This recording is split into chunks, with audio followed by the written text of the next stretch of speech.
আজ বাড়িতে বানাচ্ছি শীতের সব রকম সবজি দিয়ে ক্রিস্পি ভেজিটেবল স্প্রিং রোল। তো চলো ভিডিওটা স্টার্ট করা যাক। তার আগে দেখাই আমার ভাই খেয়ে কি বললো। ডিলিশিয়াস, খেয়ে দেখি।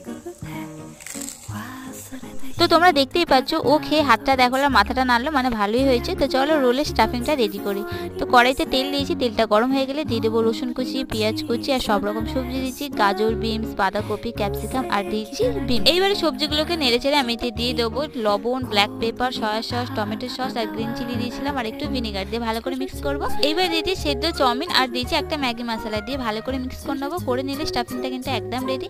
আর একটা বাটিতে নিচ্ছি 1 বাটি কর্নফ্লাওয়ার আর হাফ বাটি ময়দা, স্বাদ মতো লবণ আর জল। পাতলা একটা ঘোল করে আমি স্প্রিং রোলের সিটসগুলো রেডি করে নেবো। এবার মিডিলে সবজি দেবো আর এরকম মুড়ে নেবো। আর একটু যে ময়দার ঘোলটা ছিল এটা লাগিয়ে তারপরে তেলটা গরম করে আমি স্প্রিং রোলগুলো দিয়ে একদম ক্রিস্পি গোল্ডেন করে ভেজে নেবো। করে নিলে বাড়িতেই কিন্তু টেস্টি স্প্রিং রোল একদম রেডি।